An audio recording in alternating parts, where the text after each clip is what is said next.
Hey guys, Cary Ellis here, author of the 21st Century Superhuman book series.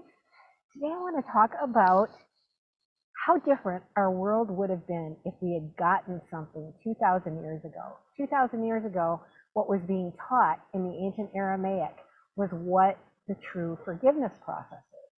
The true forgiveness process is us getting rid of our data that is causing something to exist in our world that we don't want to see. So when I see something negative around me that I'm struggling with, I need to acknowledge in a quantum world that it's my own data. So how do I get rid of that? That's a really good question. My friend Dr. Michael Ryce is moderator of the study of a document called the Caboris Manuscript, and that completely changed his life. His website is called whyagain.org, and from that website, he has produced for like 10 years, 5 days a week, radio shows talking about how we truly forgive. And he has a compadre, a friend who is great, Dr. Tim, who also does some of the sessions. So I was having something I was wrestling with the other day, and I used the ancient Aramaic worksheets, which are in my 21st Century Superhuman book, Mind, and that completely goes into how we change this data in ourselves. And those can be found on Amazon, but you get better deals at my website, which is 21stcenturysuperhuman.com. So I actually was wrestling with being frustrated because some young people that were working with me in the Philippines weren't showing up.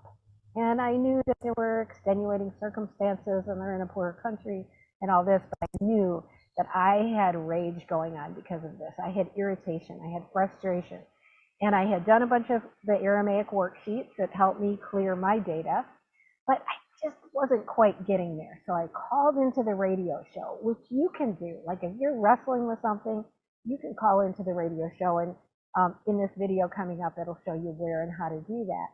But you can listen in on me getting talked through this process by Dr. Tim. And then another lady comes on after me, and she brings up, wow, I feel so bad when I see animals suffering in these ads, and I'm trying to figure out how to deal with that from a forgiveness standpoint. So her conversation comes right after mine, and then Dr. Michael Ryce is on after that, and he's discussing various things. So anyway, if you'd like to learn, listen in. The actual session with Dr. Tim is about 20 minutes, goes pretty quick, and you can hear how I work through some of my own data to get to the clearing and the forgiveness process. Okay.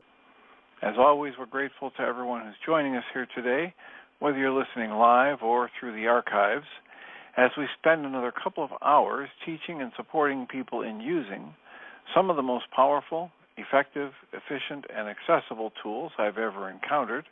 These tools are available absolutely free through the tireless efforts of Dr. Michael and Janie Ryce on the website at whyagain.org. If you go to that website and you click on the two words that say Start Here in the upper left-hand corner, it will take you to a page where you can download and read Chapter 24 of Dr. Michael Ryce's book. His book is titled, Why Is This Happening to Me Again? And that chapter of the book contains a narrative description and explanation of the primary tool in this work.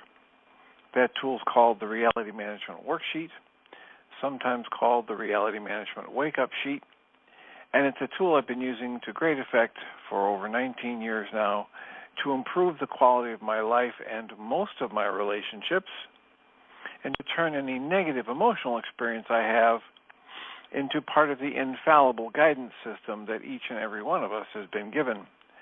You can also download the actual worksheet process itself. It's a simple PDF file. Click the link, download it, print it off, copy it as often as you like, and use it over and over again absolutely free. You can also go to your app store and type in the three words Heartland Aramaic Forgiveness. And if you do that before you're done typing the word forgiveness, you'll see the glowing heart icon. If you choose to tap on that, it will let you download a completely free and private app that contains the Reality Management Worksheet. It contains an abbreviated version of that worksheet process, and it contains a copy of the Dragon Klingon game, which is a wonderful way to introduce these tools to even younger audiences. What do we have, and how can we support? This is Cary Ellis. How are you today? I'm doing well. So last night I was doing some worksheets, and I thought it would be really nice to talk it through with one of you guys because, the worksheets work so well. I mean, once you know how to use them, and you do use them, and they're in my 21st Century Superhuman books also, with credit to Dr. Michael Ryce. But they are just such a wonderful tool, and they do just relieve the pressure of the emotional baggage that we carry. And it does bring it back to self. But I thought I would just run it by you. Okay. So the issue that I was dealing with, I have some young people in the Philippines doing some outsourcing work for me. And a couple of them are really good when they do their tasks, but a lot of times they don't show up when they say they will, or they take a long time for it to get done. And I'm sure part of it is being in a very poor culture where everything is not as simple as we have it here. But it's brought up a huge amount of frustration for me. So that's what I did my worksheets on. And I don't know, I guess, can you give me any directional insights? It's been chronic for several months. And so finally yesterday I was thinking, I just need to do some worksheets on this. So I did, and I felt a lot of clearing, a lot of, opening up to other levels. And yet I still feel some layers of frustration in there. Any thoughts? Okay, and so what's the thought you're using to generate frustration? I wish they would show up when they say they would. That's a good one. And when it asks, can I remember when I've done this, I can't. Maybe, I don't know, when I was a kid or something, but I don't really have any memories of that. So did you say you cannot? I don't really remember a time when I did that. Didn't show up when I said I would. Okay. So that's probably selective memory at one level, because we've all done everything that we think we're upset with somebody else for. Because if that weren't the case, we wouldn't have any upset for it. And not only have we done it, but we're still judging ourselves negatively for it, or we wouldn't have upset when our mind shows us a picture of somebody else doing it. Mm-hmm. That's one of the bottom line observations. It says, I'll never be upset about anything anybody else ever says or does, or doesn't do that I think they should, unless I'm still judging myself negatively for doing the same or similar thing. Right. And it may be that I was so good or bad, however you want to say it, at doing that decades ago in my life I turned over a new leaf, and now I'm one of the people who's the best in the world at avoiding that negative behavior. And still, if that negative behavior shows up in my mind attached to my image of somebody else, and there's any upset in me, it means I'm still judging myself negatively for doing the same or similar thing. And so one of the ways to kind of extra charge or put the worksheet on steroids is to ask myself, okay, let me describe the behavior or trait that my mind is telling me this person is exhibiting. And I start going through some descriptors. Well, they're being irresponsible. Well, they're being, lazy. Well, they're being, wishy-washy. well, they're just being disrespectful. And I get that emotional charge on one of those words, right? I go, oh, that's the one. So now I just want to take a breath or two and ask myself, when in the recent or distant past was I disrespectful, in this case, the example we're using, that I'm still judging myself negatively for? And if I sit with that question and let it bubble up, something will come up. It may not be the right, like the key issue right away, but I'll have some memories of things. If I have an emotional charge around somebody being lazy or disrespectful or impatient or whatever, it's going to be because I'm still judging myself negatively for doing that or something very similar, even if it was in the distant past. And so now when that memory comes, now I can either start doing EFT tapping or reality management worksheets or what Michael calls the MindShifter tool, that targeted journaling, around my negativity, my negative judgment of self for that pattern.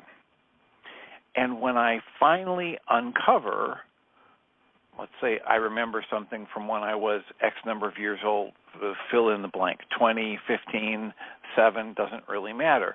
But when I go back and I let myself remember what was going on in my life at that time, how old I was, what I really understood about life issues and relationships and money, etc., I will see, oh my gosh, I was only 15. Right? And how much did I not understand about the world when I was 15? Basically everything, right? And then when I dismantle the negative judgments against myself for doing that at whatever previous age, even if it was 25 or 30, when I come back to the present moment and breathe and soften and look at this other person that my mind was telling me minutes before, I'm upset because they did this and this, all I'm going to feel for that person is the same compassion I have for my younger self. I'm going to realize, oh, they must be feeling some form of overwhelm, frustration, negative self-thoughts, etc., just like I was when I did this way back when. So it's a pretty powerful way to kind of supercharge your worksheets because, as we know in this work, it's all an inside job. Yes. It's all smoke and mirrors when my mind wants to tell me I'm upset because of anything outside of me. Yes, that's right. While you were talking, you really activated, a memory was activated, and I was like 7 or 8 years old, and my dad yelling at me for not showing up however he expected me to show up, and I'm getting this wave of stuff. And this totally makes sense. Thank you so much for talking it through. It's really helping me grasp some other tangents here. Well, it is such a rock-solid thing. I don't know if you've been listening to the show lately, but we're reading through The Way of Mastery again. We did it back in... Oh, good. I haven't been. No, I haven't been listening. We did it back in 2022, and we read through the whole thing with commentary. And so for most of this last year, we read some other books and, A Walk in the Physical by Christian Sundberg and Diederik Wolzak's book, Choose Again. And so we've done some other things. But now we're back, almost 2 years later, starting to reread The Way of Mastery. And in The Way of Mastery, this issue, this dynamic, this thing that made its way into the 10 bottom line observations that I give to patients is right there in The Way of Mastery as well. It says reactivity of any kind indicates the need for you to go inside yourself and dismantle judgments against yourself. And whatever you haven't forgiven or dismantled as a negative judgment against yourself, you will have reactivity for when your mind shows you a picture of somebody else doing it. Yes. It's exactly the same dynamic. So I had mentioned doing EFT tapping and or the targeted journaling that Michael calls a mind shifter. Or just I can do, like, if you have this memory that's come up of your father, you know, having this negative reaction and blaming you for not showing up the way he wanted you to, you can do the reality management worksheet on that as though you were yourself at that age. And then even more, to dig a little deeper, you can do one as your father. Yes. So how old do you imagine you were in this memory? Probably 7 or 8. So then you can do it as a father who's got however many kids and whatever his life circumstance was at that time, who's 7 or 8 year old, who he sees as intelligent, right, and competent at certain levels, doesn't do what he thinks they should do, and it adds this stressor in his life at this way. Or so you can do the worksheet as though you were him to good effect. Very good. Yes. Very good. So if I were to do a mind shifter, could you help me consider how I would start that? Okay, so what, just to give this the most effectiveness, what's the word you would use to describe what you, or what your father would use to describe what you did, the trait or behavior that you did when you were 7 that he was so upset about? Well, it's interesting because it's kind of a blurry memory, but you know, when I first did the worksheets, I had rage, and he had a lot of rage when I was a kid. And then when I later worksheets, it was frustration. And he had a lot of both rage and frustration that he expressed to us. And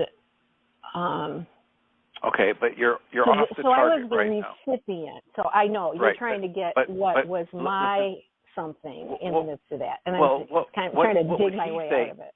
Well, what would he say you did? I just want to say I don't know. Right. Maybe that I didn't do a good job on something. That would probably be it. Well, when you first said this, you had the phrase that you didn't show up the way he wanted you to. Yes, and that's true. That's it. I'd say that's probably it. Okay, so would you say, yes or no, it's fine, that he was disappointed? Yes. In you or your performance? It appeared that way. But all we're asking for is, as you hear the word disappointed, does that make really good sense that he would be that upset based on what you know of him from your past and how he used to get upset with things? Or is there a different word that he might have felt about you?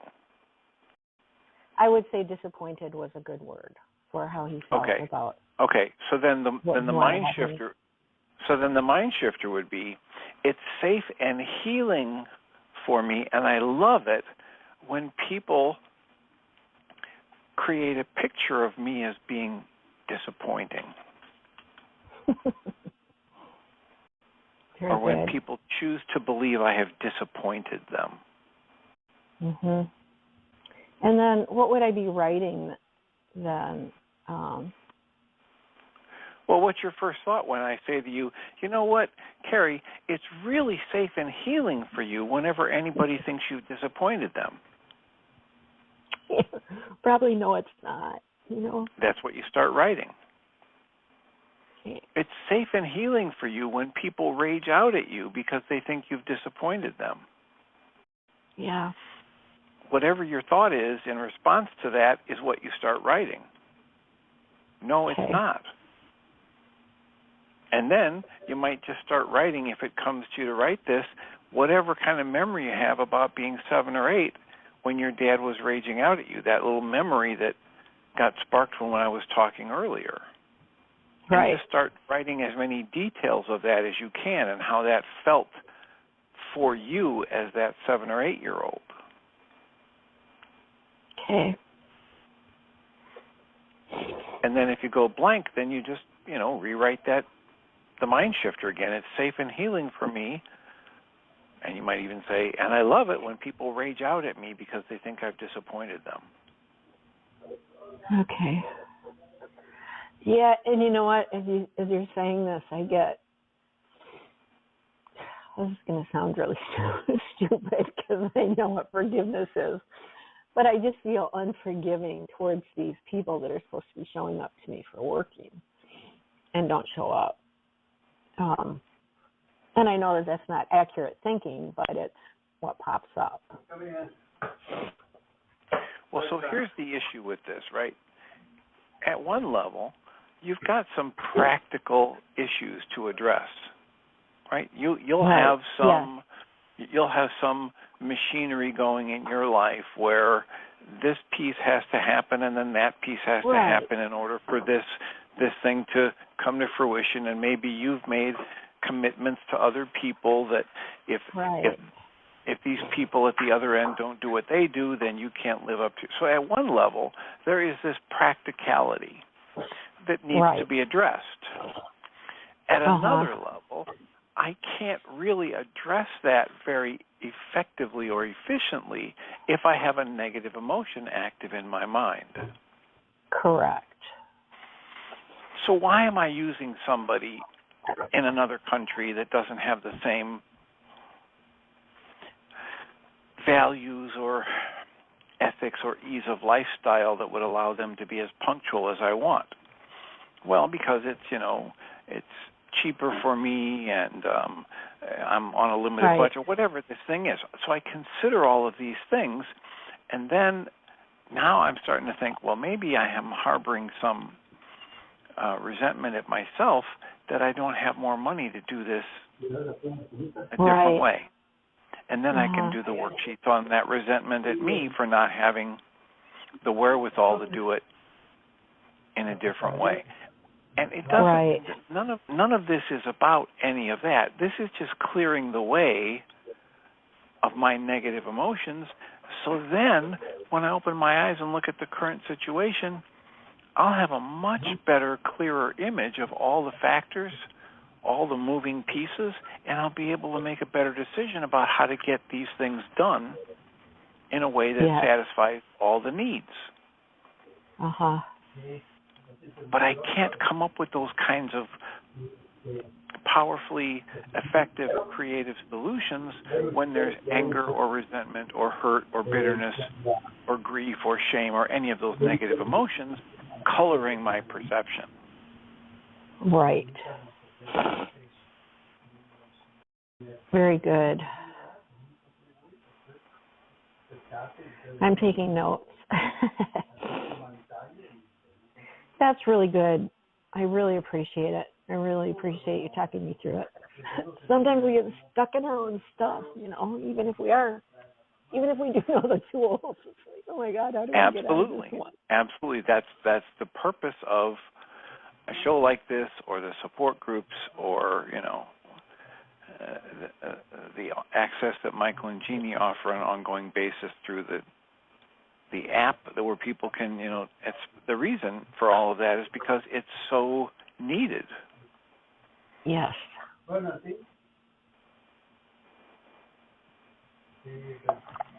Cool. So, well, I really how are you feeling about that? Are you complete with that for now?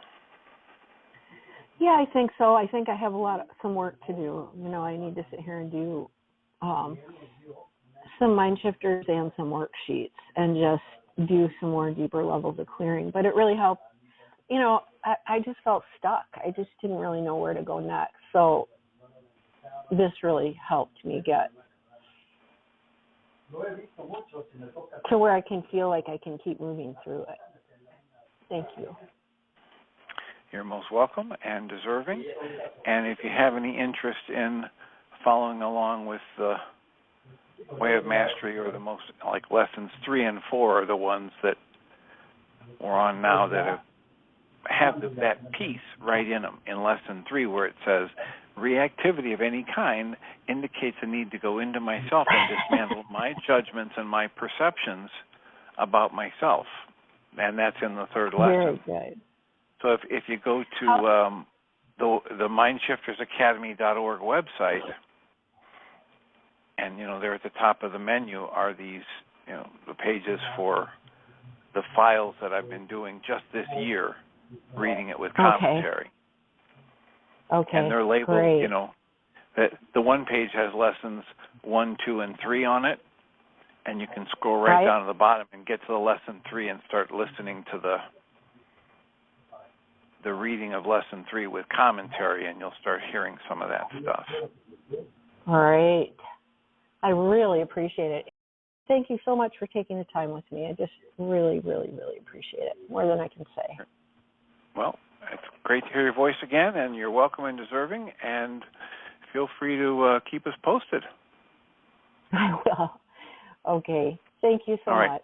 So we've got about 28 minutes left. 563-999-3581. If you have a comment or a question, like Susan Bingham does. Hi, Dr. Tim. That was really good. I've taken to go for long walks in the morning. It's been going on for years. And one thing I do is I talk to myself, process things. And I had a fight with you this morning on my walk. I was myself and you both. I'm not going to need the radio show anymore. I loved what you did with Cary, whichever it was, I couldn't hear. But it's Cary. Okay. So this morning when I got up, I read the New York Times online, and I usually don't look at the news first thing in the morning because it's often a trigger. And sure enough, there was a trigger. And some of these pictures are shown a lot on different feeds, like in Facebook, of animals who are starving and freezing, and they are pets that have been left behind of necessity out in Ukraine or something, groups asking for money for food for these emaciated beasts. And so I go into a terrible state.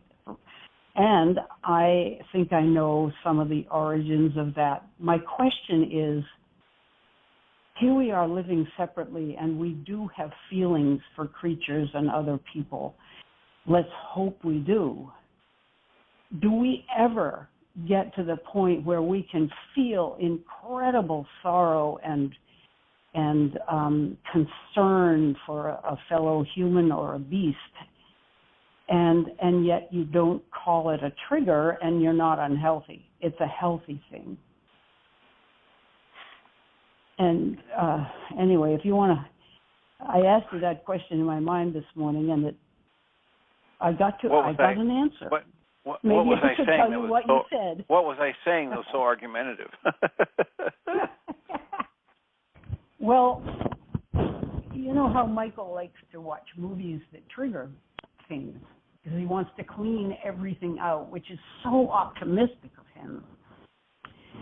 So I'm thinking, all right, there is a line, and it's probably different for everyone, but there is a state you can be in where you see a great need and you feel a great amount of love and compassion for a person who's suffering or a creature who's suffering.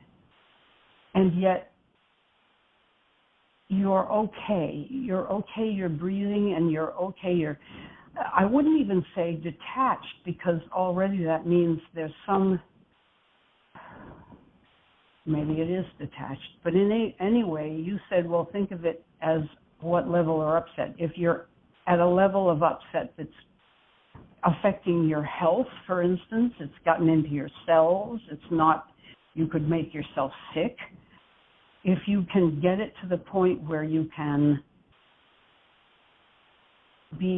have equanimity,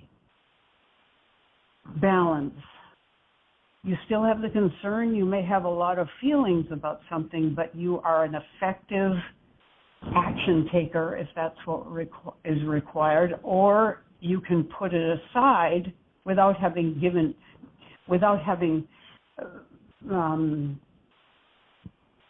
made it so you haven't given its due. Boy, there's something in there that isn't digested, I could tell. I think it's a belief that I have to go through something in order to get to that point. Otherwise, I haven't been a kindly human being. I'm a bad person if I don't do that. Okay. There it is. There's the judgment, right? Yeah. And the judgment is always in error. Okay. You know, your original question, is it ever possible that we just see something and have a tremendous emotional response and it's okay? And the answer is that's exactly what we're talking about, that whatever happens in the flow of life, we're okay with because that's life. You know, Byron Katie says, everything that's already happened was just perfect. How do I know that? Because it happened. Right? This is the woman who said, look, I only suffer not when I have negative thoughts, but I only suffer when I believe my negative thoughts. I judge them as right or wrong, and I pour that mind energy into it. That's what creates my suffering. So Michael Singer talks about this ability to just step back and observe the flow of life, like we would watch a symphony or a play or a football game in which we didn't have any vested interest in who wins or loses. We're just enjoying the pageantry. And he says that's just like Krishnamurti, one of his quotes is, the highest level of wisdom is observation without judgment, observation with allowance and surrender. So I watch the flow of life. And this doesn't mean I sit back and do nothing, because if it's being presented to me, I love this thing where David E. Martin he wrote this book, Lizards Eat Butterflies. Oh, yeah. And in it, and he tells a story of being somewhere in one of these countries where he's driving in a foreign country. And he's been picked up from the airport in a limousine.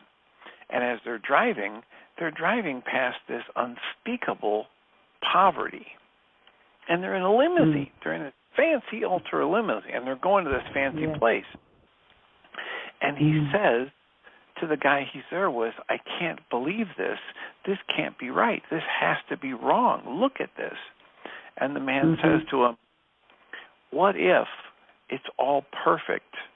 And part of the perfection is you're seeing what these people have need for, and you're recognizing it, and you're one of the people who has some of the resources to help turn it around.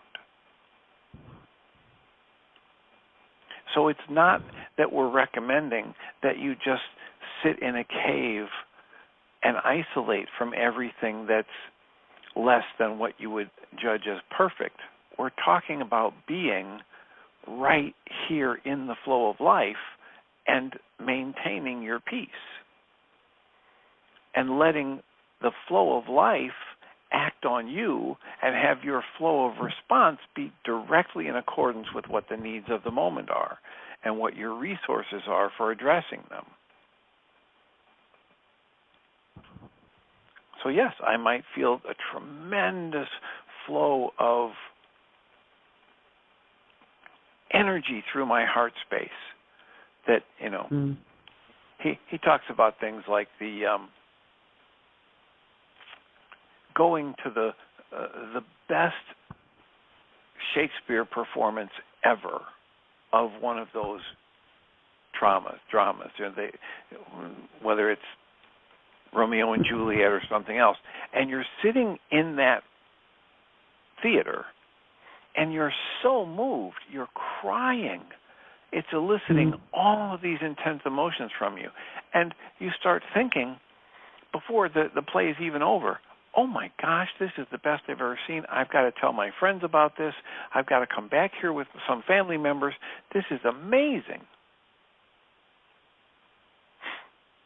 Well, you can imagine that happening, right? Because this tremendous performance playing out on stage in front of you, and it's eliciting through you in your heart space all of these intense emotions. And he says, but when it's in your day-to-day life and the way you interpret the life events and the samskaras that you've loaded in your energy system, you're not so happy about it. You don't want to invite people to share it with you. Why? It's just this flow of energy. It's just life. Unless we judge it and we say it's wrong or it's bad or it shouldn't be happening.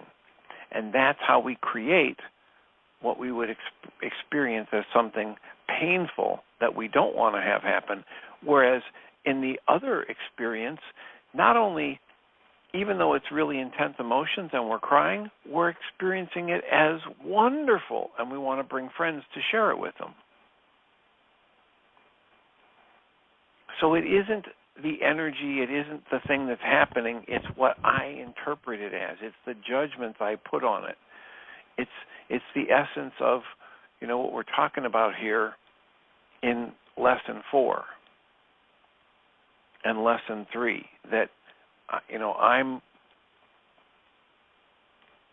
I'm creating my experience of whatever flows past me by how I choose to interpret and respond to it. That's another way to say it. So I'm interested. I don't know exactly what I was saying in your talk, in your mind, that was so argumentative.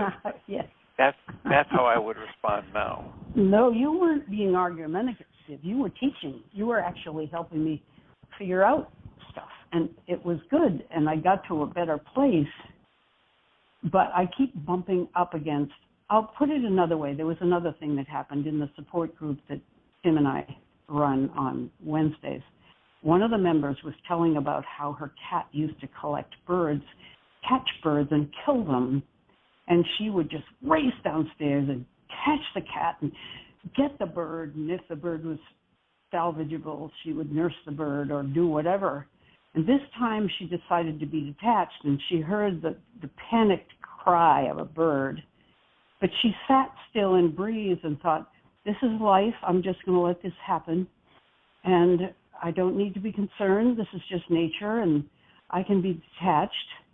And then the other part of the story, which isn't applicable here really, it's so strange, but she said she went downstairs and there never had been a bird.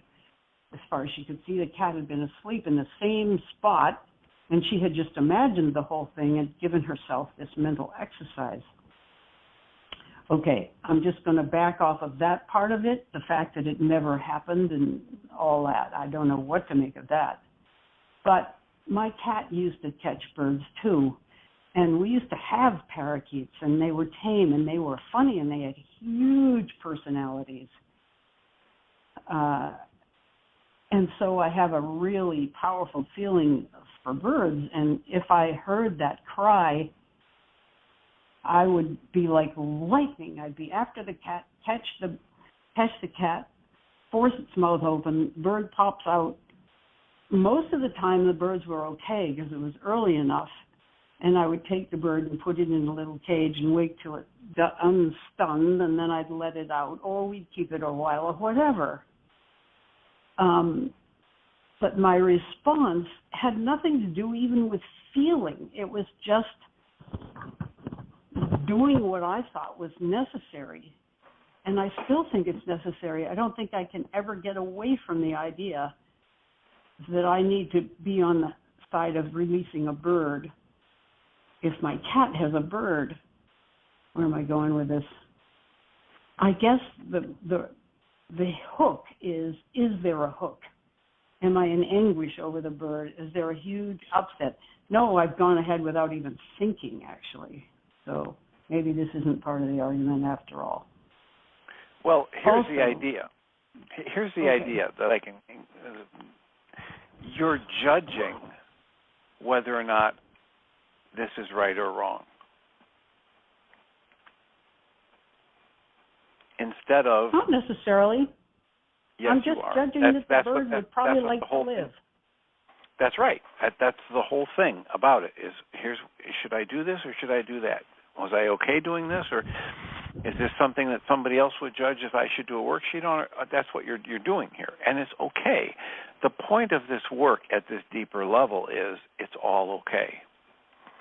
And you make it not okay when you judge it one way or another.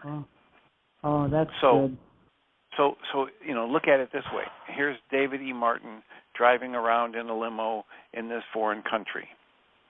Yeah. And he sees all this poverty, and he's moved so deeply. He says, somebody's got to do something. This is wrong. Something's wrong with creation that this could happen. And his friend, at a different level of observation, and perhaps some would say wisdom, says, well, look, what if it's all perfect just the way it is, and part of that perfection is that you're here to see it. Mm-hmm. And you have the resources to do something about it. Same thing here. Yeah. What if it's all perfect? It's fine if you're not there and a cat catches a bird. That's part of nature. And it's fine that if you're there and you hear the bird and you're able to rescue the bird and set the bird free, that's fine too. It's the flow of nature. What if there's no reason to judge, should I do this or should I do that?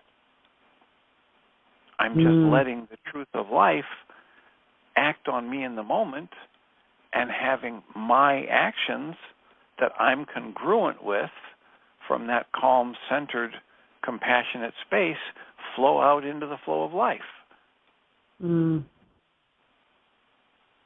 I haven't even thought of myself as part of nature in all this. If I think of myself as part of cackling myself. So how do you think of yourself if not as part of life?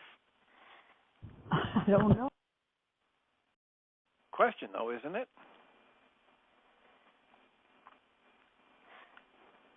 How are you thinking of yourself if not as part of nature, as part of life?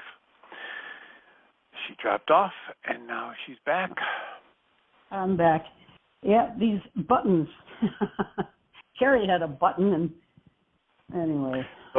So I'm just saying it's a good question. It's a good thing to consider. If you have not even thought of yourself as part of life, as part of nature, then do some observation about that. And see how that has been weaving itself, whatever it is you have been thinking about yourself, has been weaving itself into your actions and reactions. Well, I can't answer that directly right yet, but I'm going back to what you said about Michael Singer and how he talks about surrender. It's about releasing an overblown sense of responsibility and just taking whatever responsibility is natural right then or somehow, not getting all tense about it. Anyway, I'll have to think about that. Well, that goes right in line with what Way of Mastery asks us to do in the 5th lesson as Keys to the Kingdom. It says, allow, surrender, be in the flow. And by the 3rd lesson, it's saying the whole process of forgiveness is dismantling of judgments at every level of yourself and of others. And so when you get into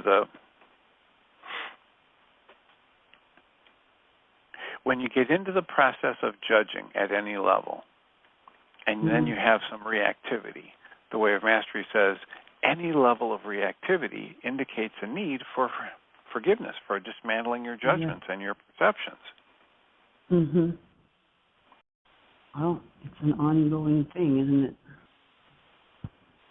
You said at one point, moment to moment, and it is like that. Good. But I realize we're down to our last minute, so I will mute you as you can listen to the second hour, and I will thank you for your questions and comments as always. I'll remind us all that we come from love. We're made of the stuff we call love. We actually are love, and everything else is false. And I'll welcome Jeannie Ryce. Thank you, Dr. Tim. Excellent conversation. I appreciate you. Welcome. Thanks. And deserving. Have a wonderful show. Thank you. Hello, Michael. Thank you, dear heart. And welcome, everybody. Delighted that you're here and looking forward to seeing what unfolds today. We're working on putting our ever-expanding MindShifter list together for those who are in the yearly MindShifters Disciple Point Breathing Club, and that will happen this Saturday and Sunday if you're inclined to join us. Beyond that, we had announced that we were going to step into working with the Cavour's manuscript through the Enlightenment book that we publish. And we made the announcement yesterday, and we're going to make one slight adjustment in the offer that we made where we're going to be shipping the book for free. And when we checked out, PayPal takes a chunk on top of, whatever, when people purchase something. So what we're going to do is the book's $25. We're going to pay the shipping, and we're going to ask you to pay $1 worth of shipping or $1 worth of something, and that takes care of what PayPal takes care of. So if you decide you want to do that, you could order the book, and if you just put in the donation notes the word enlightenment, so we'll know that you want us to send you the book, and then your name and address, so we'll know who and where to send it. So I'm really looking forward to that. I've been spending a little more time with the Enlightenment book. I haven't really opened it in a while, so looking forward to seeing what unfolds as we step into that study. What kind of new and exciting things come to view. Levels and levels and levels of perception to be worked with. Beyond that, if you have a thought or a question for us, our call-in number is 563-999-3581. And if you dial that number, you'll be listening to the show directly. And if you have a question, all you do is push 1. And that will raise the hand in the control panel. Excuse me if I'm distracted. I'm just sending someone a notice that they wanted to join us for the show, but I wasn't sure whether or not they had the number, so I was just texting that to them so they know how to get into the show. So 563-999-3581, push 1, and we're having a conversation. So what's most exciting on your mind? As I was listening, I listened to the last few minutes of the conversation, Susan, with yourself and Dr. Tim. Good conversation, and what was clicking, we were working on one of the sections of the ever-expanding MindShifters list is living without perception. And what clicked in my brain as the conversation went on about, judge not lest you be judged, was, and of course, a lot of people will try to figure out what does judgment mean? How do I know if I'm even judging? Well, actually, there's a shortcut to that one. Perceive not. Let yourself be out of your mind and live in the mind of love in you that you were designed for. The ancient teachings called that the mind of Christ. That there is a mind of love that is available to you, and when you live in that mind, you will be living in and have direct input and feedback from the actual world, from actuality. As long as you're living in perception, you're living in carbon-based memory, the replicate mind, and everything that you'll see will be some sort of, everything that you think you'll see, because the pictures that you see, let me do this differently. The visual images that you get are images painted on the inside of your eyeballs by your mind-converted content of carbon-based memory into pictures. You're not looking at what's going on out there. You've never seen anything with your eyes. You never will see anything with your eyes. Eyes can't see. The brain sees. Eyes don't.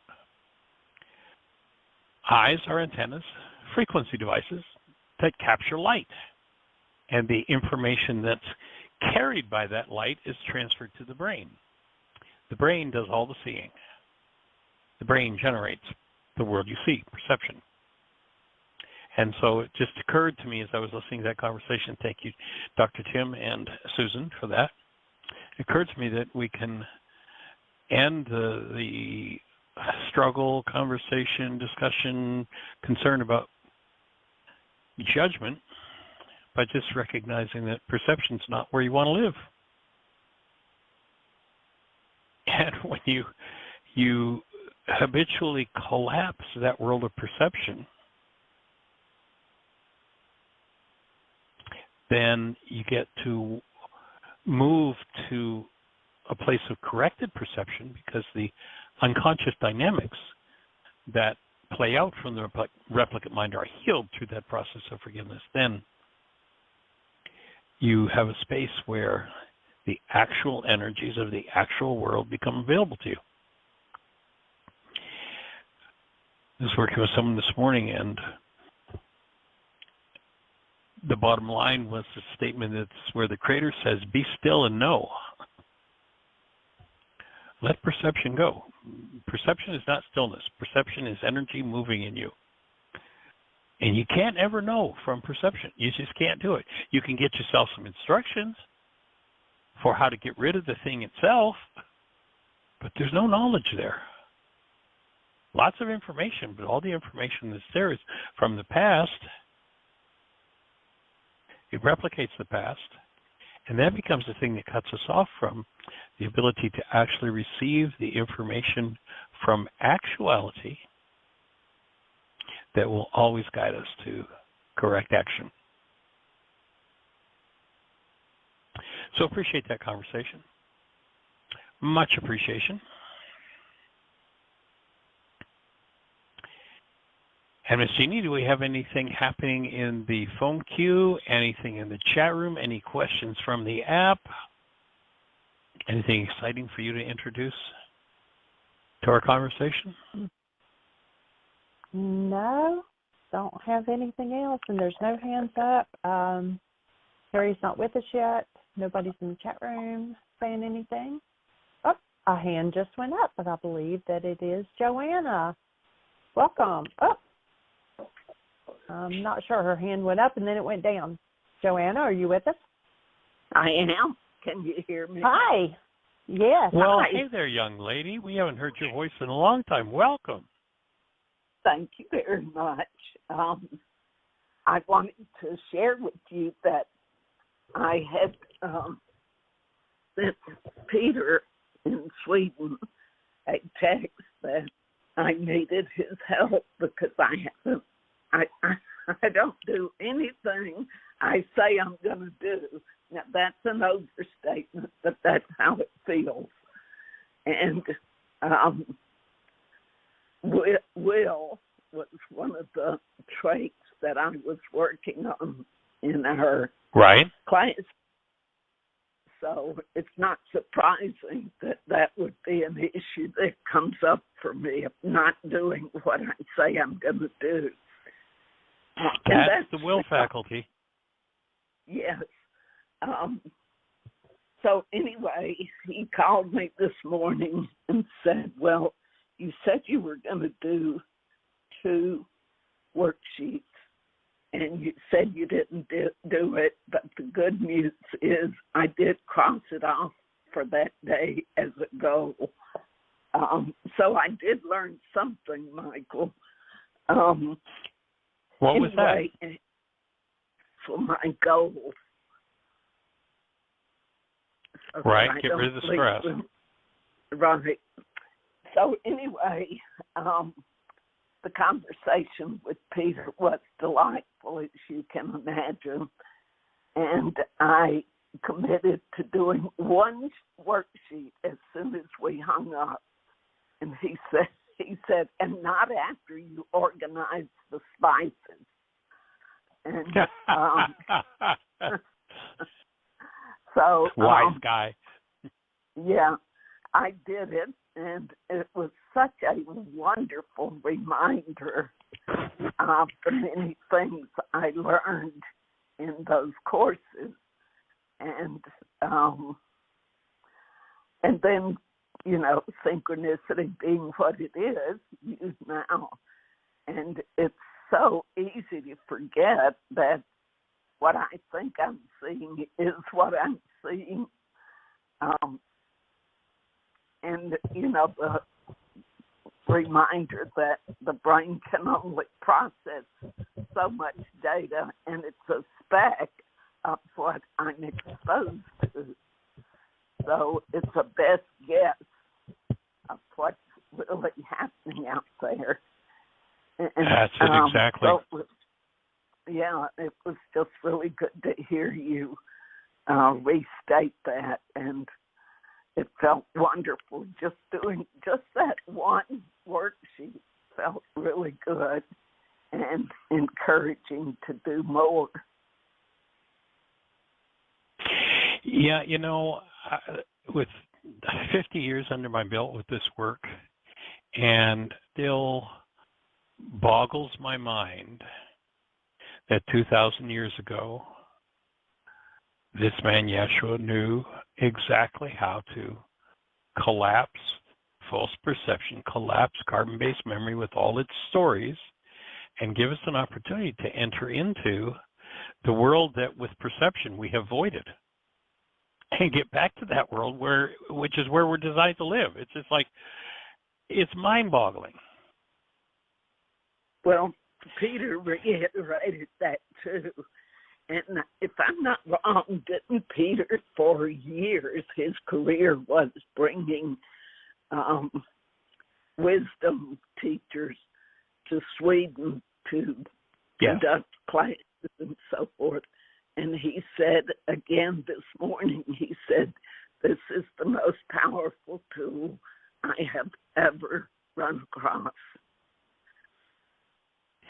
Yeah, there's nothing that I know of in the world that compares with it. And the biggest challenge in using it that I see is that people think they know something that carbon-based memory is telling them it's a total fantasy, and have no idea that their knowledge is fantasy. Right. And that it can be collapsed, and when we collapse it, it will be replaced with something so much bigger each time. And as far as I can tell, it just keeps expanding. There doesn't seem to be an end to it. Yeah. Well, congratulations on that new insight. Right. Well, my mind has been surfacing, painting pictures of me that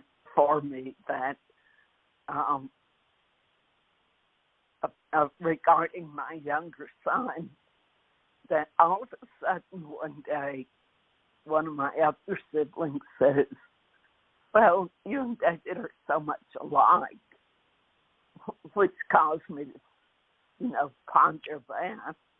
And I realized that the question in the worksheet about giving up being right, oh my God, that is such a powerful realization that I'm stuck in wanting to be right. And the other part of that question is I give up the right to be right and to make up another story with those invalid. Right. Yeah, it's just so insidious. Yeah, the mind can make up 1,000 variations on the theme, and it's all just the same stuff. Yeah. Yeah. I don't know if you happen to be on the show back, it's probably getting close to a year ago now, but Aria, she was about 4 at the time, and she wanted to watch an anatomy video, kids' anatomy video. So I put it on, and it had this cartoon character that's going to teach about the body. and you see the organs all, it's kind of like an outline caricature, and all the organs in the body, and the organs of the body fall out on the screen, fall out onto the floor, and then in turn each part sings and, explains to the child what that part of the body's about. And when the eyes came up, the eyes sing a little song that go, I am your eyes, I am your eyes, I see the world around you. Arya looks at me and she says, Papa, they don't understand, do they? We see with our brain, not with our eyes. And that was not something I had ever said to that girl. We see with our brain. Right. And it's just so true. Yeah. So can you still keep her during the week? Oh, yes. Yes, we've got her. We'll have her tomorrow. Again, we have her usually at least 2 days a week. And we're getting more overnight and over the weekend type opportunities with her. So that's pretty sweet. She's 5 now. Yeah. And just such a delight, such fun. The last, let me share 2 things that she has done. I said, I really want us to help her stay in the intuitive knowing that she's in. But the other day, well, a couple of weeks ago, she told me about a dream that she had about unicorns. And I said, well, that was a sweet dream. She said, oh, I control my dreams. She said, I tell my mind when I go to sleep what I'm going to dream about. And I do. And so they're always sweet dreams. Yeah, she said, so they're always sweet dreams. Well, then the other day she was talking about another child in her classroom that she really wants to be friends with her, but this other girl is a little bossy and angry and all this. So I had a conversation with her that, when other children are angry, there's usually something else going on. They're either afraid or they're, something, and they're covering it up with their anger. I said, you don't have to take her anger. I said, but be the space for her. And, if, she still is angry or whatever, you can tell her, say, I'm here for you when you decide you want to, be nice or be friends or whatever, but, I'm not going to sit here and take your anger. I said, you can do that. And she goes, oh, well, I can read minds, Nene. She said, and I know what she's thinking, and so I can usually fix it.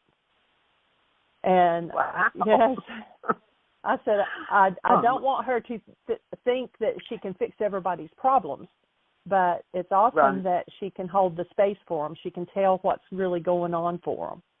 And I said, you are really a healer. And she goes, it seems like every time somebody gets hurt or feels bad, I'm always there to take care of them. Wow. She's amazing. There's no way she really is. What she picked up from being there when you're doing the radio program. Oh, yeah. But less being steeped in it by just being with you. Yeah. Well, you remember, For and sure. you were on the show way back in the early days, or some of the earlier days. The first year and a half, showtime was her nap time, and she always went to sleep on my shoulder listening to the radio show for the first year and a half, at least 2-3 days a week. So she's been building brain cells from the beginning, and more it's showing. It's just it's really pretty sweet, pretty awesome. Yeah, she wanted me to help. She wanted me to help one of her dolls to cancel goals and get rid of her sadness. So. Wow. Wow, that's amazing. It's just the tip of the iceberg of what a human being can be if we aren't conditioned as much by the world. Exactly. So what else is exciting in your world? Energy work and breathing work with my older sister. She has a rash from the top of her head down to her feet. It's not on her hands or feet, and it's miserable. And her doctors haven't really, did several tests and finally said it's hives. And they don't know, what's causing the hives. And I said, well, stress.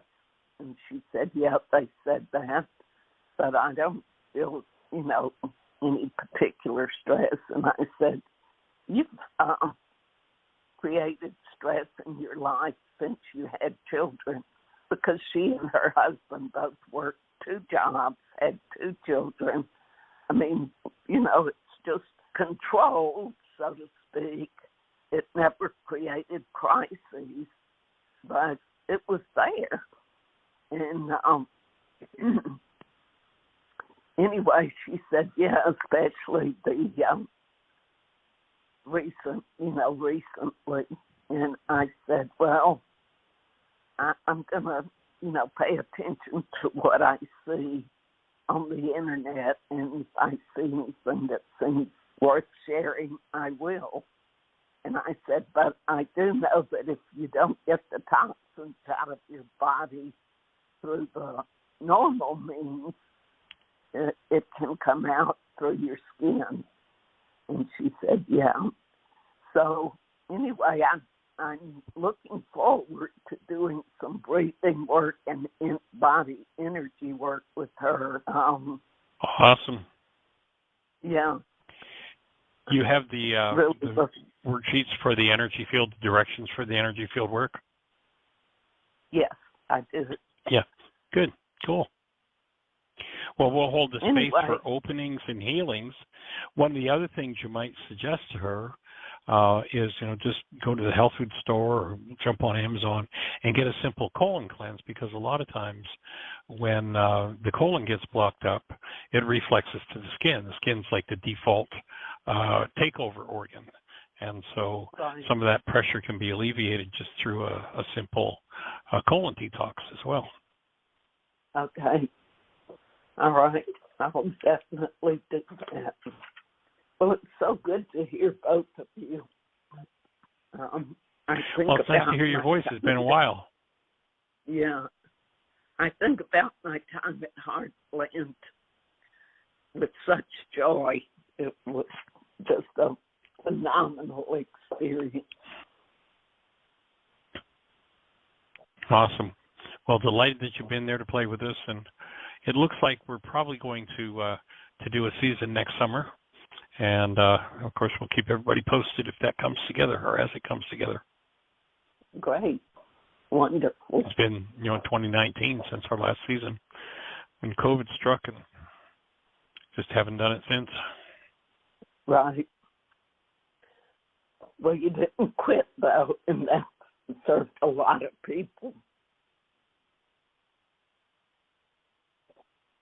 Yeah, we just about did a season this past summer, and it just got to be where it was more work than I was ready to do.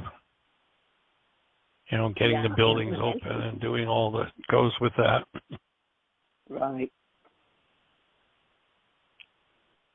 We'll have to get Peter to come back. He was the one that was willing and able to get on the roof.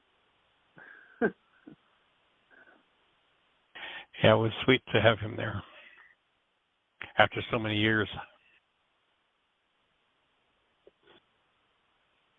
Cool. Well, anything else on your mind for today? No, just gratitude. Thank you, and thank you so much. All right. Appreciation, extending love in your direction. Take care.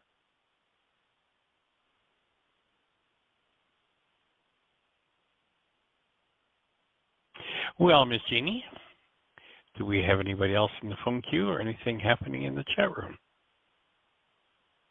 No, Tippy is with us all the way from Thailand, so welcome, young lady. Oh, good. Yeah, she had texted me and said she was likely going to be there today.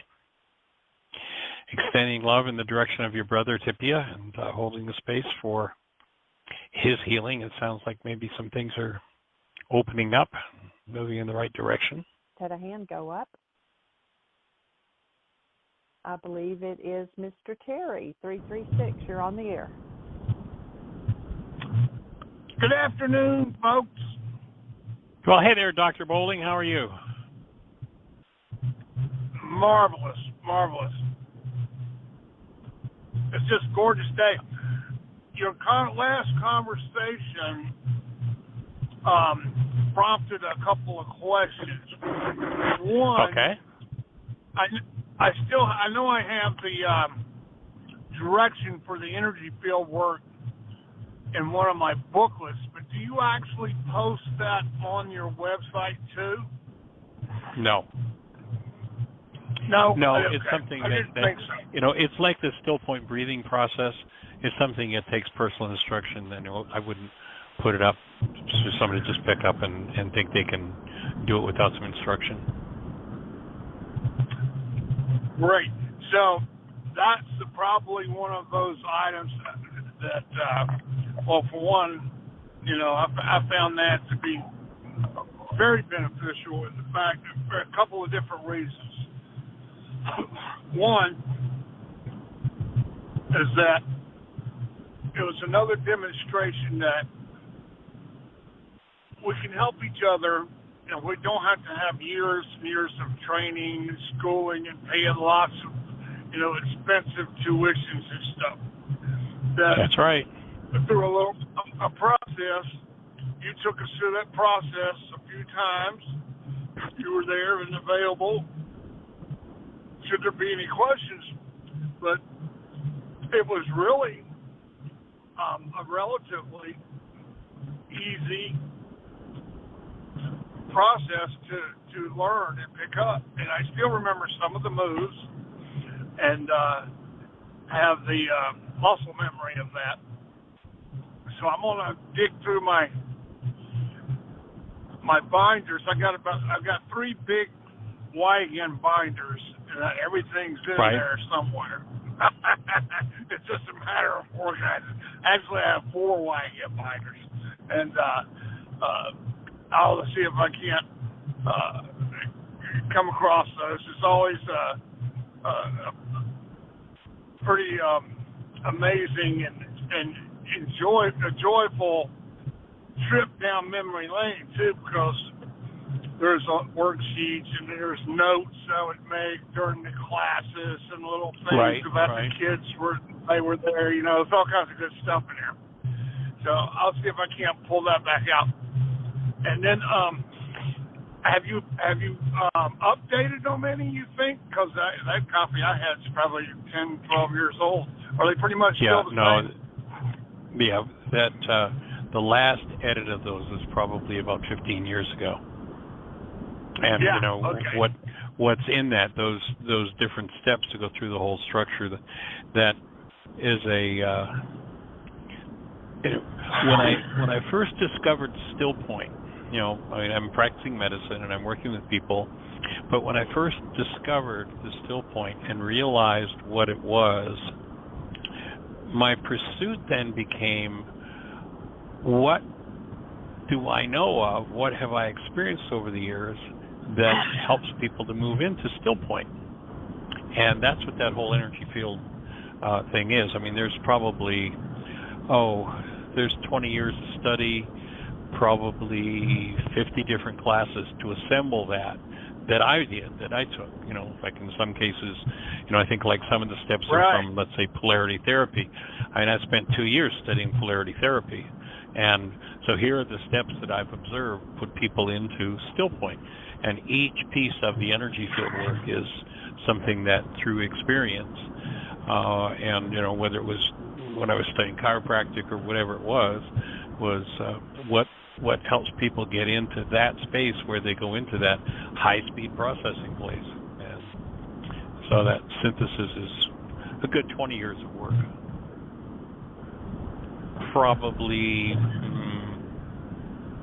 I don't know, maybe $8,000 or $10,000 worth of classes to put those specific pieces together from all the different stuff that I'd done over the years.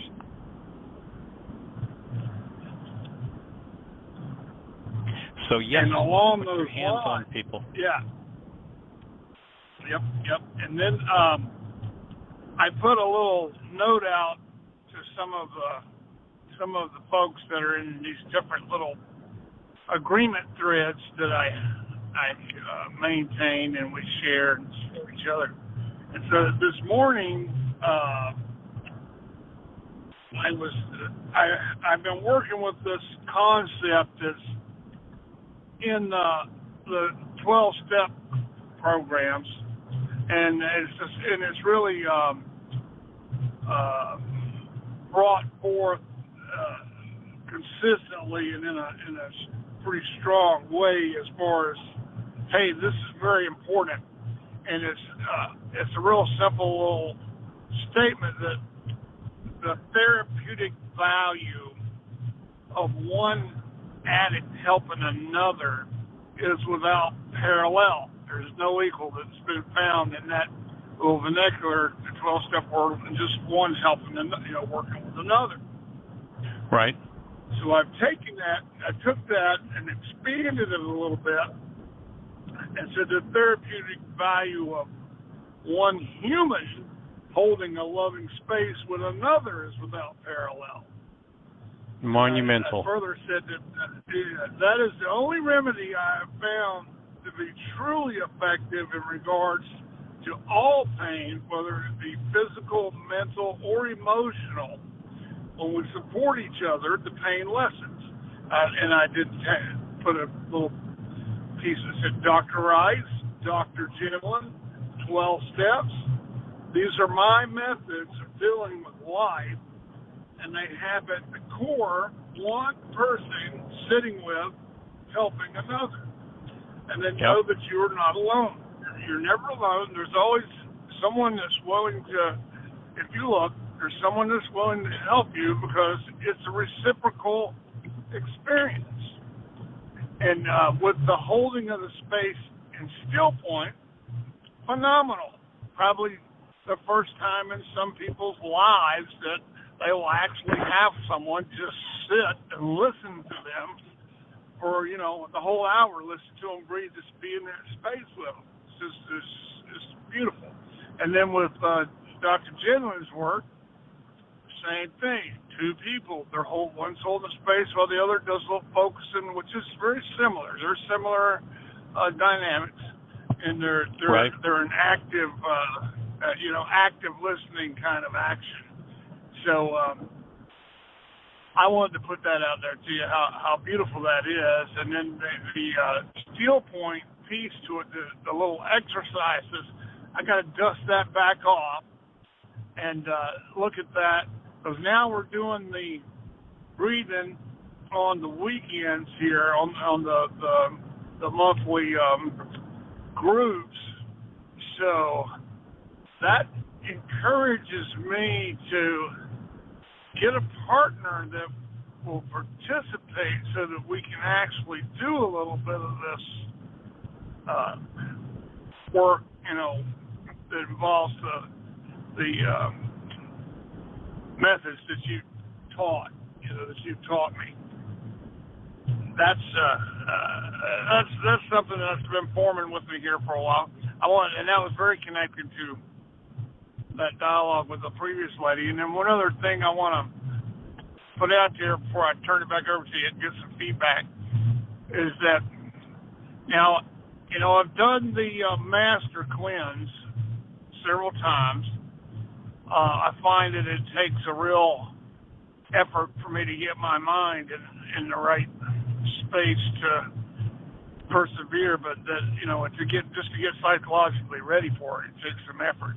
Right. And then I've done the one that was I think it was created by some fellow over in France, and they use a clay that I picked up at a health food store. That was years ago. Yeah, it was something like that. It's been a long time since I thought about that. So I wanted to ask you, is there another method, or would you just talk about any of those methods? I feel like I could really benefit from doing, a colon cleanse, and I wanted to get your input and thoughts about what you think might be the most beneficial and effective for me right now. Yeah. Well, I suggest that you jump on Amazon and search for a book called Tissue Cleansing Through Bowel Management. Tissue Cleansing Through Bowel Management. From the last, yeah. Okay. Yeah, you referred Okay. that to me before. Tissue cleansing That's through the bowel best. management. Yeah.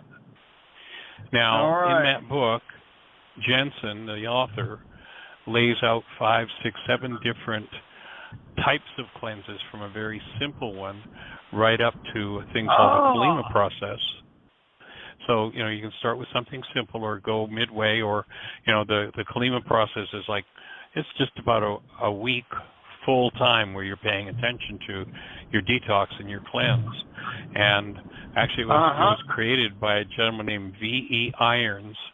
And the last time I was on a platform with V.E. Irons, we were presenting at a conference together. And that's probably 25 years ago now. He got up on the stage, he was introduced, and then he had his wife bring over his brand new baby. He was 82 and held up and introduced his new baby to the audience. And he's the one who created the Kalima process. And wait a minute, how old was his wife? I don't know. I never really met her. She was there, but she wasn't 82. Let's say that. Yeah, okay. Just wanted to make sure. Yeah. She was a young woman. I don't know exactly what, but probably, maybe mid to late 30s. But obviously, at 82, he was rocking it. He was rocking it. Okay. Yeah. I mean, he was vital. He was. Yeah. And actually, the man who, introduced me to that, Bernard Jensen, we had actually done a conference, 30 years ago in Delray Beach, Florida, in Deerfield Beach, Florida. We spoke at a center that was run by a psychologist, and we were both part of the same conference. And he was in his 80s. And he was out there promoting his book, and just, he was on the road and just as vital and spry, as clear in mind as you can imagine. So, detoxing works. It's an important step in the process.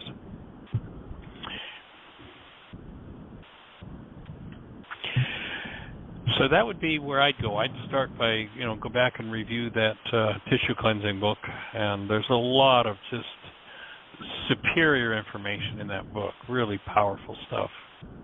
And start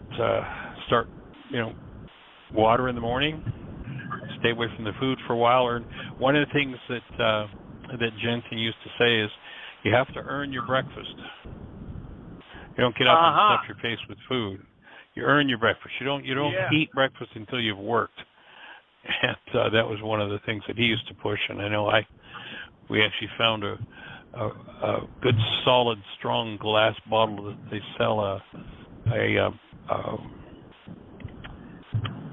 product that's intestinal flora drink, and it's 50 ounces, and that's my start of the day. I don't touch food until I've drank at least one of those. Mm-hmm. Oh yeah, I kind of remember that. It's that flora. There's one that Michelle used to get, and you had to buy it. It was refrigerated because it was a live thing, right, obviously, with the flora and all in it. Yeah. Yep. Yep. So go for it. We'll hold the space. How are worksheets going? I will. The worksheets are going good. Consistent. Daily. I don't know if you were on the show or if you've heard from Dan. Say that again. I don't know whether you're on the show. Consistently, the numbers were.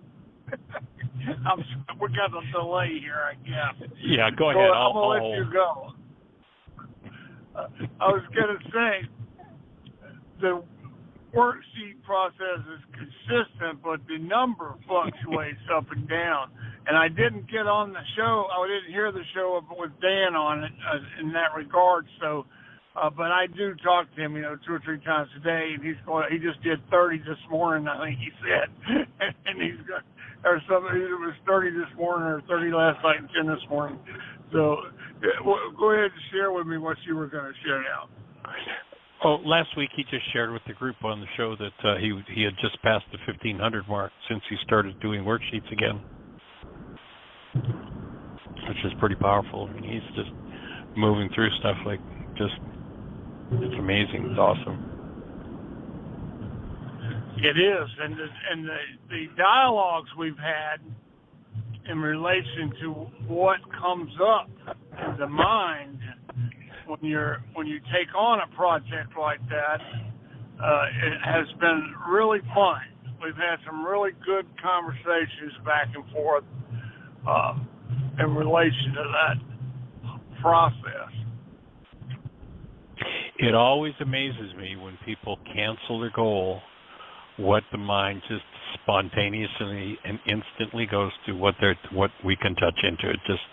It always amazes me if we're really paying attention what the subtle energies are that start to move when a goal is canceled and perception collapses. It's just monumental.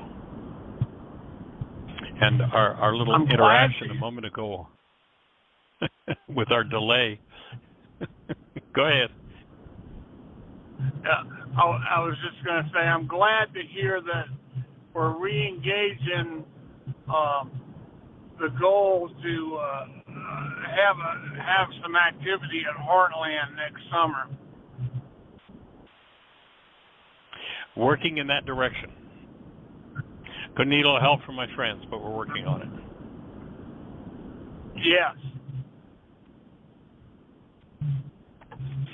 So our little interaction back and forth there a moment ago reminded me of a story about the woman who goes to the doctor, and the doctor tells her that she's pregnant. And he says, now, if you want your baby to be very polite, just rub your stomach 3 times a day, and that will help the baby to be very polite. And she's like, okay. And so 3 times a day she rubs her stomach. And along about 3 months, she goes in for a checkup, and the doctor detects 2 heartbeats. He says, now remember, if you want those babies to be polite, you just make sure you rub your stomach 3 times a day. So faithfully throughout the whole pregnancy, 7 months, 8 months, 9 months, 10 months, 11 months, 12 months, she's still rubbing her stomach 3 times a day. 2 years, 3 years, 5 years, 10 years, she's still rubbing her stomach 3 times a day. 20, 40, 50, 70 years later, and finally the doctor says it's time for a cesarean.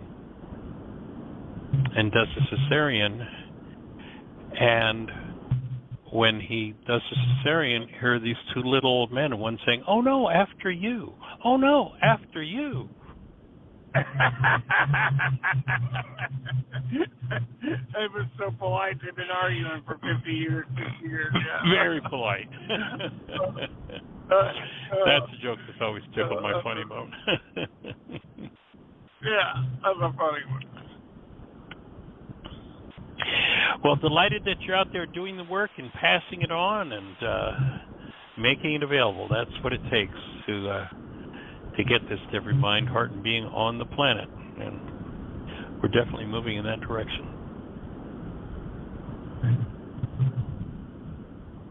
So anything else on your mind for today, sir? Honored. Not right at the moment. All right. Appreciate you. Lots of love and blessings. Take care. Bye-bye. Alrighty, bye-bye. All right, so we're down to about 12 or 13 minutes. If you're out there in listener land, our call-in number, 563-999-3581. If you call that number, you'll be listening to the show. And then, if you have a question, you push 1, and we'll be engaged in a conversation. So how can we support you? So, Ms. Jeannie, do we have anything happening in the chat room or anything? Harry has not called in yet. Hippia says No, I in just the saw chat room. she sent me a text saying that she had talked to Dr. Tim earlier, I guess. Oh, okay. Hippia says her brother isn't talking, but that he smiles at her when she gives him food. He's much better than he was 2 weeks ago. And she said she read the blog about the health crisis, and she understands it, but and she thinks he's in the process of changing inside, but because he's not talking, she can't lead him to do a worksheet or talk about goals or anything like that. So like everybody was just talking the last few conversations, just being with him and holding the space for him when you're in his presence, and even when you're not, that has healing power in itself. For sure. And Tiffany, something else you can do, you can get one of the simple worksheets, the simpler ones, and walk through you doing the worksheet yourself. As opposed to trying to get him to communicate, just explain to him what you're doing. Take the simple form worksheet, I've got this going on and I have this emotion and these are my thoughts and this is my goal and I'm going to cancel my goal. And, that might help him to build the brain cells just by you modeling what it is to do the forgiveness process. And that may help to pull him out of his shell. And, there may be some worksheets for you to do on goals that you have for him. And as you are able to cancel those goals you have for him, you might see energetically a shift happen in him because of the space that you're able to hold. So there are a couple of ideas of things that you might do to move forward.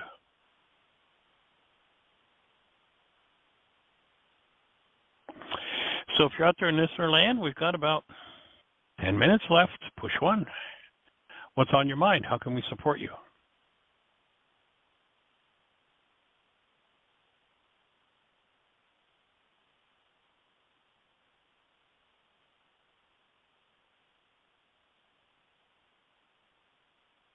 Check my other email, and there are no questions from the app. So, okay. Come on, somebody, cool. Press 1. Direct us. How can we help?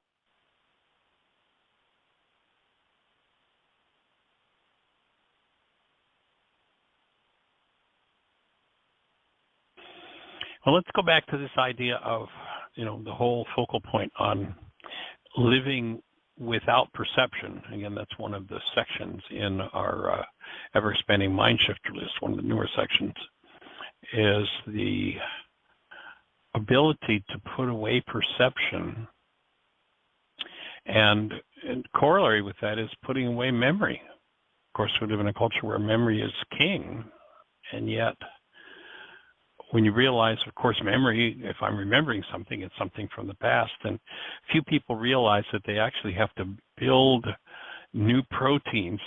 Think, I'm remembering that direct event. Well, actually, your brain has to build a new set of proteins to represent that event. And it's not the same event at all. It's a memory-like, but oftentimes when we think we're remembering something directly, there are other energetic patterns that are interfering. And of course, again, everything to do with memory is from the past, and perception by definition is from the past. And there is recognizing, some people are like, well, how could you possibly live without that? Well, here's how you could live. There's a greater mind, a much greater mind than that mind. If you look in the ancient teachings, they talked about the mind of man. But then there's the mind of love, the mind of the Creator. And that's a mind that you can count on. Far more than you can your own memory bank. Far more than you can believing the constructs of your mind are accurately representing actuality. And as Joanna said, the mind is making its best guess. If you want to learn more about that, if that one leaves you with a question and you're like, well, wait a minute, I'm not so sure about that, jump on YouTube and put a search term in, Anil, A-N-I-L, Seth, S-E-T-H, TED Talk. Here's a guy who's a neuroscientist, explains the whole thing.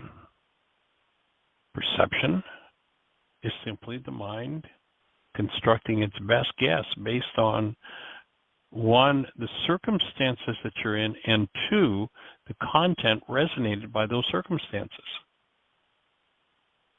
And 100% of the time, there's always something you can trust far more than that. And that is by honoring the mind, the live mind of love in you, and trusting it to guide you. In the ancient teachings, they called that the mind of Christ. I remember Paul saying, and again, people tend to interpret words like Christ religiously. I'm not suggesting anything religious here. I'm saying that there is a mind in you that is different from your carbon-based memory. It is the live mind of love in you, and it's your birthright to live out of it. And it will always take you in the right direction, where perception, it's a mind that simply replicates the past over and over. And that's where the power, the healing power of forgiveness comes, is that when you understand that your perceptual constructs are driven by goals, and you cancel those goals. Remember, the word forgive in Aramaic is shabag or shabak. It's been translated as forgive, but it actually means to cancel. And when I cancel the driver, the goal that I hold that's causing my mind to use this data from the past to build the world that I think I see out there, but is really painted on the inside of my eyeballs, then that world collapses. And if we're willing to trust it, there is another mind in us that will take over. And it is not the mind of man.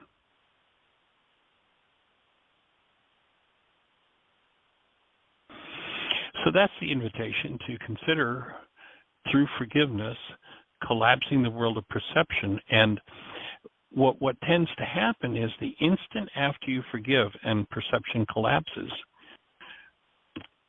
there is a space where one gets to taste directly the presence of love. Now, the mind at first might just take a fraction of a second for its resonance to kick in and want to take over, like literally a fraction of a second. But as you enter that practice on deeper and deeper and deeper levels, you become less and less reliant on the past and perception. And you recognize that, literally, the mind behind the whole universe is right there and available to you, and it's your birthright to use it, and you can trust it. It speaks differently. There's an interesting passage, and actually in a new book that I've been working on, we have the Yeshua having a conversation with a character in the book, much like the Why Is This Happening to Me Again book, where there's a character having a conversation with me, only in this case, it's a character having a conversation with Yeshua. And the passage in the scriptures that comes up is where it says that the Creator, it says in regard to the Creator, it says, with stammering lips and another tongue will I speak to you. And the character is kind of confused about that. It's like, says to Yeshua, it's like, well, why would the Creator, Gus, why would the Creator speak with stammering lips and another tongue? And Yeshua offers a correction. It's like, no, that's not it. That's man's projection. Because we've gone to a far and distant foreign land and taken on a foreign language, and the language we've taken on is a language of hostility and fear and the past. We're listening with stammering ears and a totally foreign set of brain cells compared to living in and as the world of love. So it isn't that the Creator, that's how it's presented. Of course, it's men writing that. That's how it's presented. See, the Creator is doing this, stammering lips and not tongue. But we're listening. We're trying to listen to love through brain cells based in a past of hostility and fear. And there are thousands and thousands and thousands of years of those experiences in each one of our bloodlines. So we're the ones who are listening with crooked ears. And the power of doing your work is as you clean out the hostility and fear-based content, actuality no longer needs to filter through that. Actuality will no longer be filtered by that. We'll get a direct taste. A time when we come into direct relationship with the actual presence of love that resides inside of us. Now, Greek mythology has pretended to be Yeshua's teaching, and, Greek mythologies put that power somewhere way out in space. But Yeshua reminds us, and this even comes through in the Greek, although it's mostly ignored,